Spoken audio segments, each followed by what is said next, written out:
Welcome to Vision Television, where truth counts.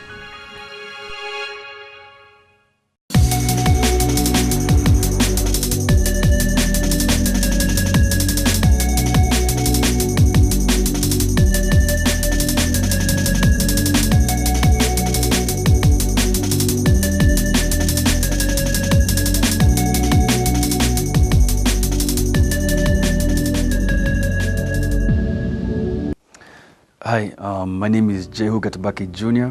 I'm about 34 years old. I was born in a place in Kiambu, Githunguri. I was born into a good family. My grandfather used to be a senior chief of Githunguri after independence. And after that, my father was a former MP for Githunguri, and he was fighting for the second liberation of Kenya. I was born into a Christian family. My mom, she used to take care of my two sisters and myself, and we used to go down to the church almost every Sunday.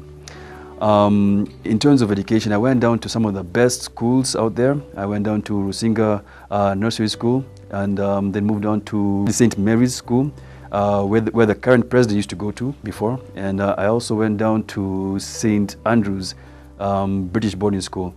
And after that, I was able to receive a partial scholarship all the way down to Straight University, and that's in Washington, D.C. And apparently, due to familial connections and a lot of the constraints, I wasn't able to go down there. So I had to fly all the way down towards Los Angeles. And when I was in Los Angeles, things did not go very smooth for me. But so I moved from Los Angeles and went all the way down to a place in Middlesex College in Boston, actually in Lowell, Massachusetts. And it's because of other issues and situations that I was going through. So I had to keep moving from one end, or from the East Coast all the way down to the West Coast. And then later on, during my tours of my years of progression in education, I finally came all the way down to Kenya. And then in Kenya, I went back into school and went down to the KCA, and that's in Nairobi. And that's where I first got my diploma in information technology. But this is just sort of like a small breakthrough to how I got into alcohol and drugs abuse. When I was about 10 years of age, I became addicted to alcohol out of curiosity, and because where I used to live, there was a lot of like alcohol bottles, and of course due to the media influence, things that I used to watch on TV, all these movies and all this stuff, and people taking a lot of drinks and whiskeys and all that stuff. So as a young person, of course, I wanted to see how it felt, how to take a little bit of alcohol. From 10 years and above, for around almost 18 years, I became addicted to alcohol and drugs. And the reason is because I was going through a lot of like anger, and I was going through a lot of like frustration. I wanted to be able to catch up with the Joneses, and around me the people who were doing very well in their lives, and I had this desire to have a lot of independence for myself. So the pride in my life was one that got me down into drinking more and more alcohol and drugs. The reason is because I wanted to be how other people wanted to be. I was still under the influence because of this. It's a social acceptance of how the males are supposed to be examined by the rest of the people, so, such as the type of materials that you get, the wealth that you got, the popularity that you have, the fame, and also it's about the type of elements that you have to partake in, such as the food, the shelter, and clothes for your family. And that's the reason why I was drinking so much of alcohol and drugs. So the moment I took alcohol and drugs, I was going actually down the road. But eventually, later on, my health was deteriorating. My health was going very low. I lost a lot of weight.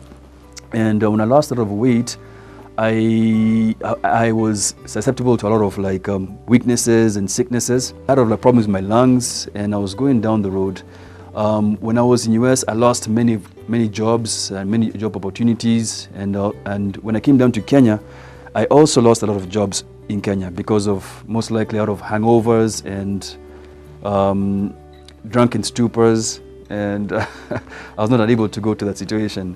And then after that, I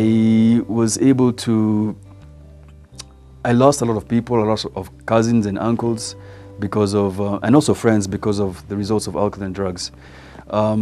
after that, I was going down the road, and I was trying to catch up with situations in my life. So eventually, I was going into areas of uncharted territory for where my family came from. I not only lost jobs, but I was losing a lot of friends, and I lost a lot of like good people in my life. So what happened? I decided to go into selling things in order to make enough money for my life, because my family had lost their hope in my life because they saw that I was actually going down.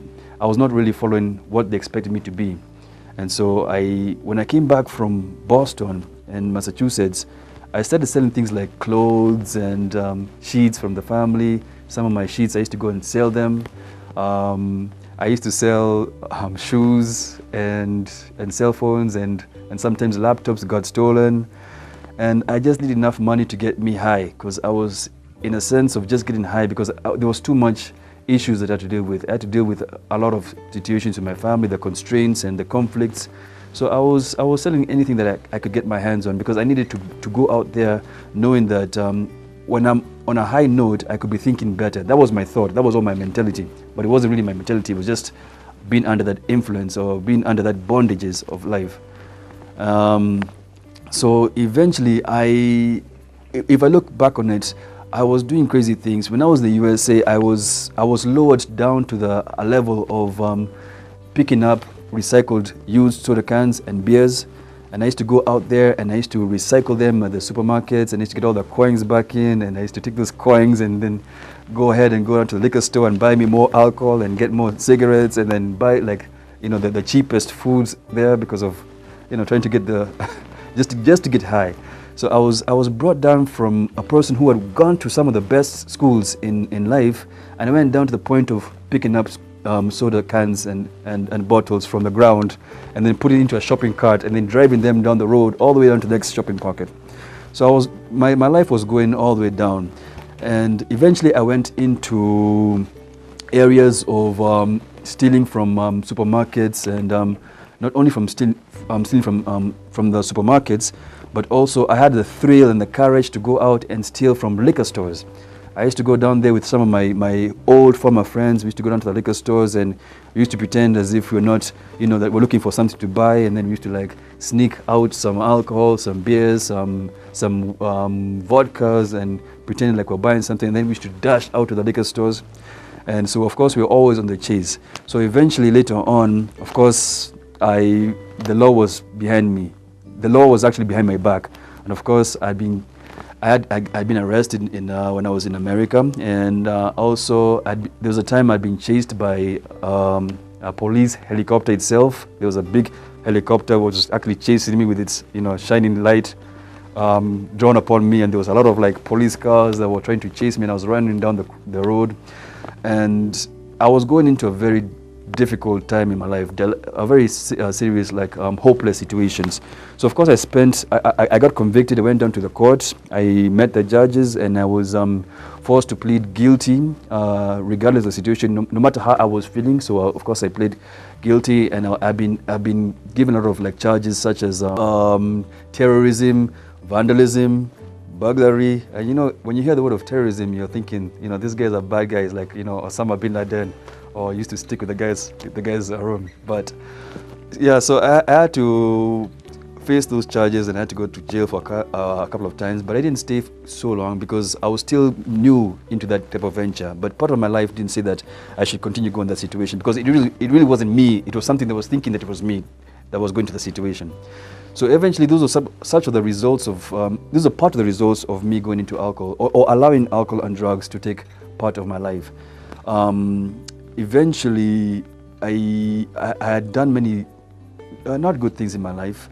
There were some times I used to drive, and I used to ride in stolen cars with my good friends, and there was one time I went ahead and actually stole from a foreign bank, or rather a bank in a foreign country, because I used to write written checks for somebody else, and then I used to present it into my own bank account, and I used to withdraw from it, until one time it seems that that check had not been authorized by that same person. Of course, they had to actually close down my bank account, and of course, I was under a lot of criminal activities.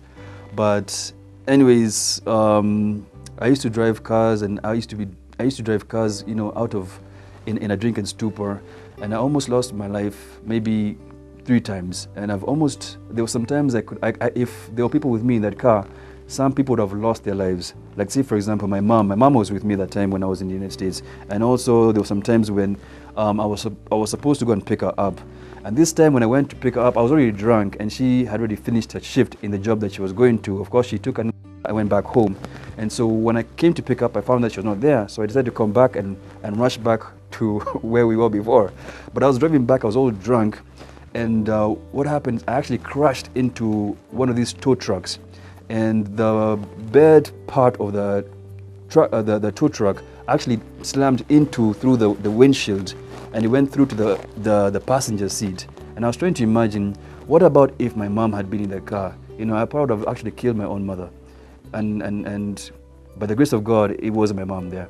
But so eventually, as these things were going, or rather these events were actually partaking in my life, due to the results of alcohol and drugs, I almost lost my life due to being a victim of assault.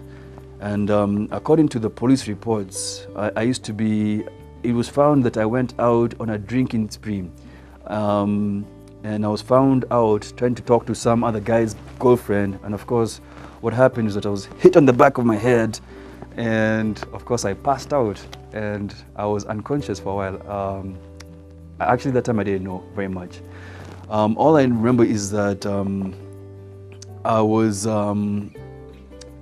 found almost passed out on the street during like cold weather.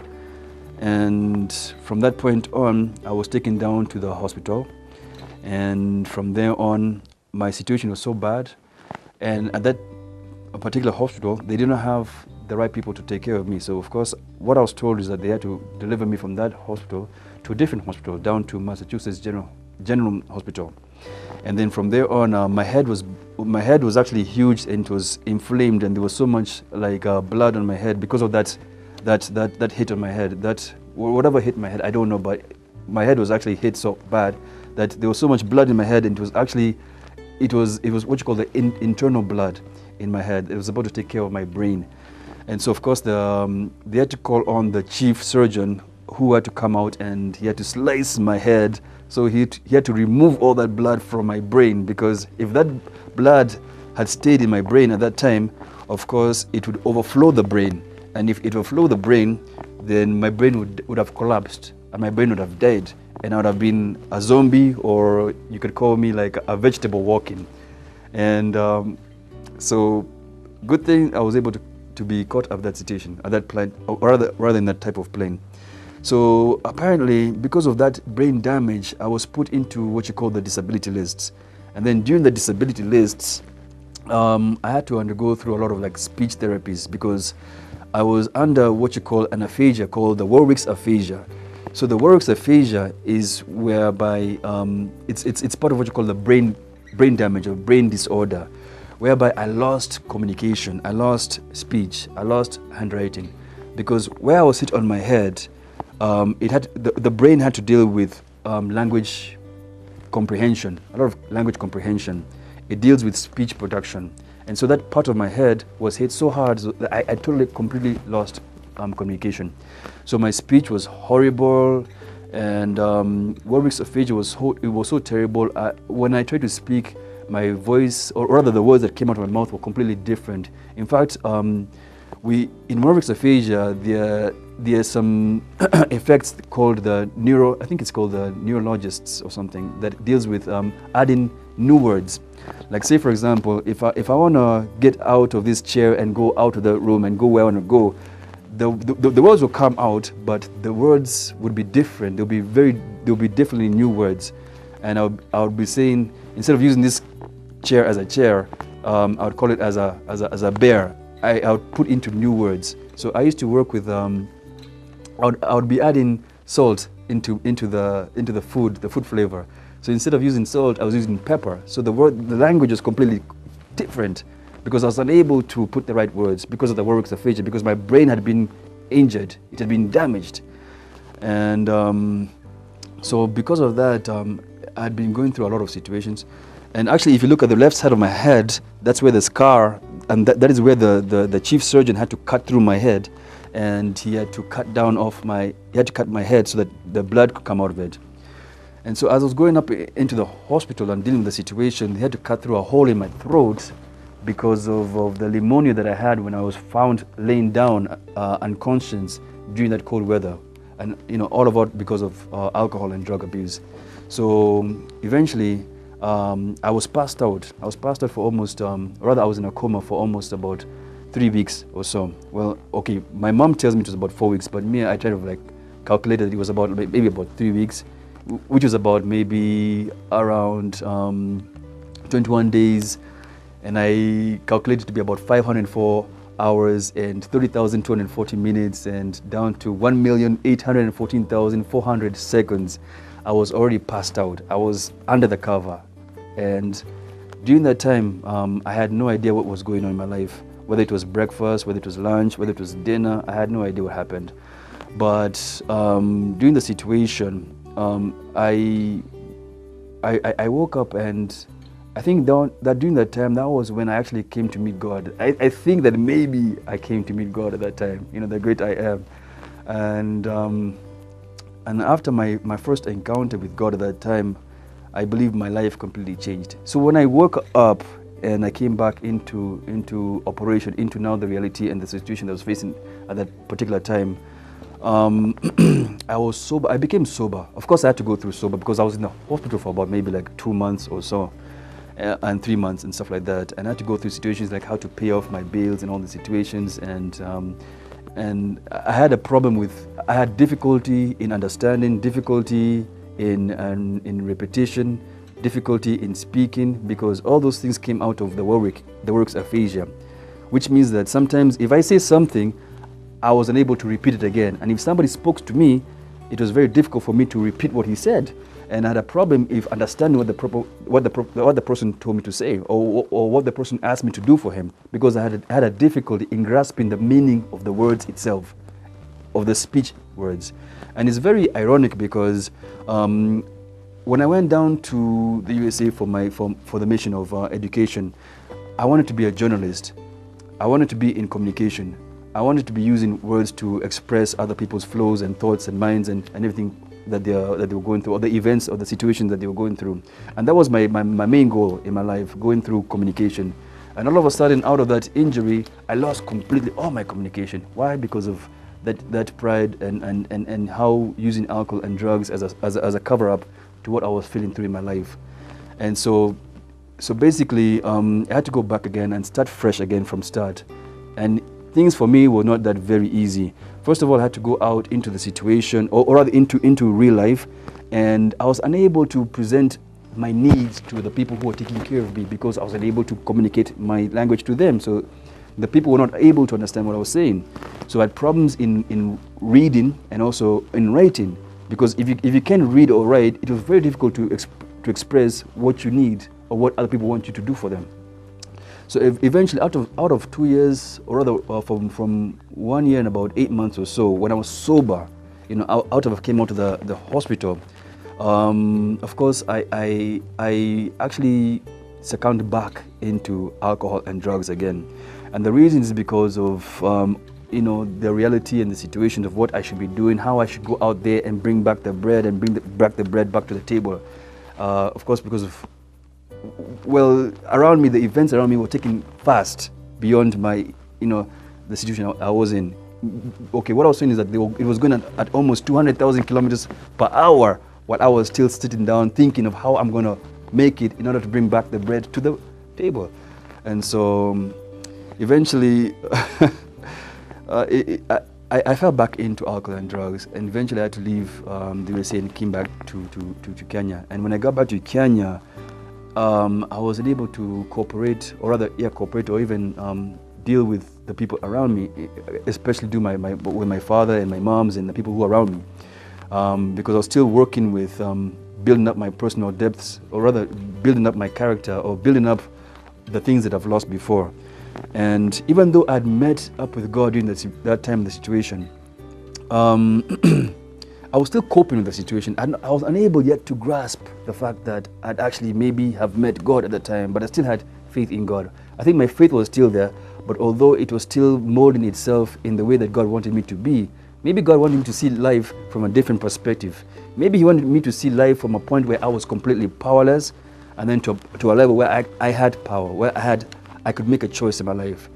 And so, so when I came back into when I was in Kenya, I was going very heavy loaded with alcohol and drugs. At the first time, my parents were very glad that I came back home, and then of course they sent me with a little bit of money here and there. But then of course I was squandering that money. Instead of using that money to its intended purposes, I ended up buying. I started buying drinks from the highest category, from the whiskeys.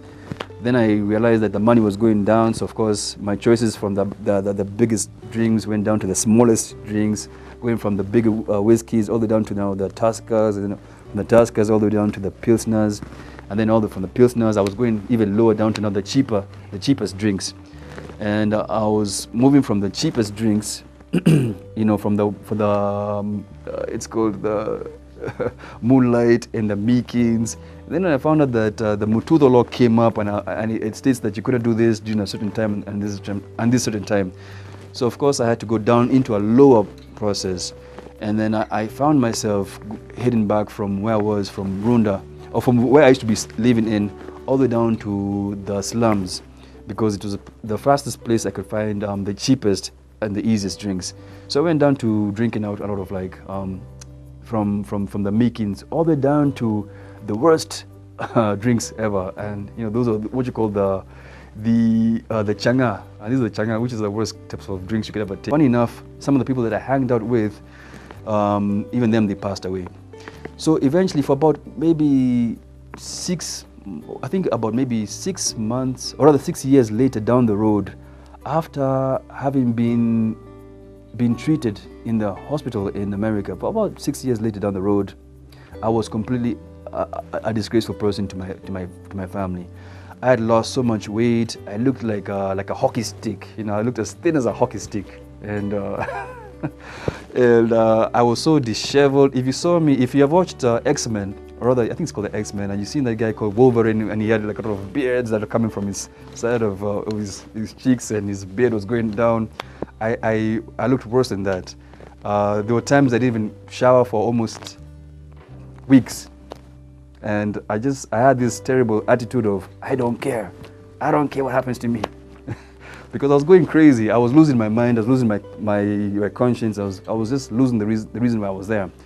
But I believe it was only that faith that was keeping me up. And so eventually down the road, about 6 years later down, it was my dad, out of the most unexpected, mysterious ways. It was my dad who actually picked me up and brought me down to this place called the Teen Challenge. And Teen Challenge was actually, it was a rehabilitation center, but not only a rehabilitation center, it is also a discipleship ministry, and it is a non-profit organization. And the most funny thing is, I'd prayed for myself to go back again into being sober, but because of the depth of dependency of alcohol and drugs, things were getting very bad for me. But eventually, I think my prayers had been answered, and I was taken back into this place called Teen Challenge. And then from Teen Challenge, it was the best place that I wanted to be there. It was the place where I could get back into my relationship back with God, and to see how my life was being changed during that time. So when I was in Teen Challenge, they taught me very important truths. They taught me to leave my past behind. They told me, just leave your past behind and move forward and strive for the future. And to be proactive in spirit, to have integrity, and to see who you really are, the type of person who you're really supposed to be, that God really wanted me to be. And so through Teen Challenge, I was able to uncover parts of my life that I've met before. Eventually, I began to see that I was playing a very dangerous area, whereby I was actually in some sort of spiritual battle. together with this guy called the devil, who's there, whose aim is nothing but chaos, to steal, kill, and destroy. And the reason why he placed me into the situation of now using my pride to get me into alcohol and drugs. So I eventually saw that through the works of Teen Challenge, I became available to understand what God's desire for me was. And from Teen Challenge, I was able to see that I was able to have the ability to do what I could see in the plans for the future. Because God had already did that for me. When He saved me, when He became my personal Savior, He became a momentum for me to move on. And He gave me the ability to focus of what the future will be like.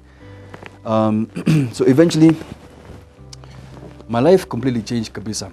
As in, now I had so many witnesses. I have witnesses from my family, from my friends, because they've never seen a completely different type of person like me. I became a completely, let's say I was a different breed. And everybody was kind of like challenged because I came back with a new frontier, a new mind, a new form, a new intellect. And so eventually, those people were not yet able to see where I'd come through from. And so after I finished the program of Teen Challenge, my fullest desire was to go back and follow God. I decided to change my life completely, 180 degrees turnaround. So instead of going back into school, and I was already completely sober and I was ready to go back and now put all my focus into education, everything turned about. It went about 180 degrees behind, and I went back this side. I went towards going into biblical studies of theology, and that's why I went ahead and applied for a term in the East University. And I'd been, well, even though I was accepted at Eastern University, of course they had to go through a lot of like restrictions to make sure that was I sure that this is what I wanted to do. Do I feel that this is part of my career in life? So of course, eventually I was able to do it, and because I think I was able to recover what I'd lost before. I was able to recover my speech. In fact, in the past, I had maybe about 2% coherence in languages, and from there until now, I believe that I've made up to about almost 80-85% coherent speech and coherent language capabilities. To a sense that all the intellects and all I think it's called the coherence, the capabilities in my mind were still preserved, but now they've been put into force, or they're just now coming out into life. So when I came back into the East University, I found that this is the right place for me to now jump into the situation where God wants me to be in, and then to use what was lost before has been restored back to me. And so I feel more invigorated, I feel more strengthened. I'm able to go out there, and I'm able to now to talk about what Christ has done before.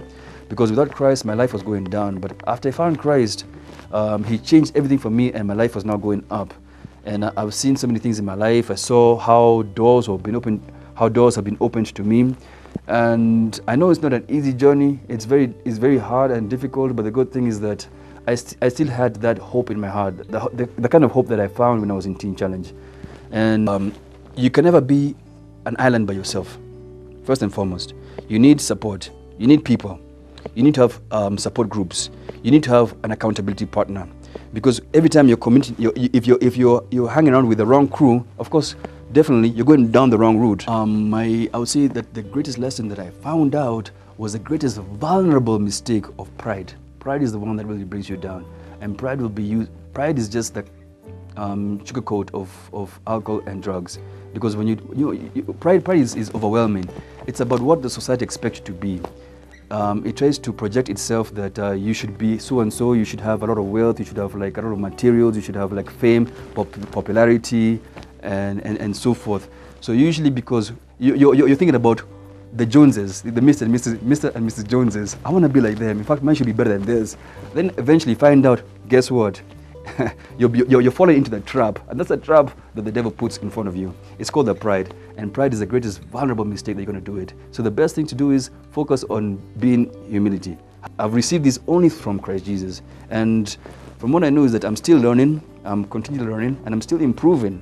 And I'm not afraid to sometimes to fall back in some words. I might lose the ground in speech, but the good thing is this: I'm on the right track, and that right track is following Christ. And Christ is my standard bearer. He's my standard bearer where I should follow. So I'm writing my book about my past history, and also about my new life in freedom with Christ. So that's my story for right now. Thank you, and God bless you.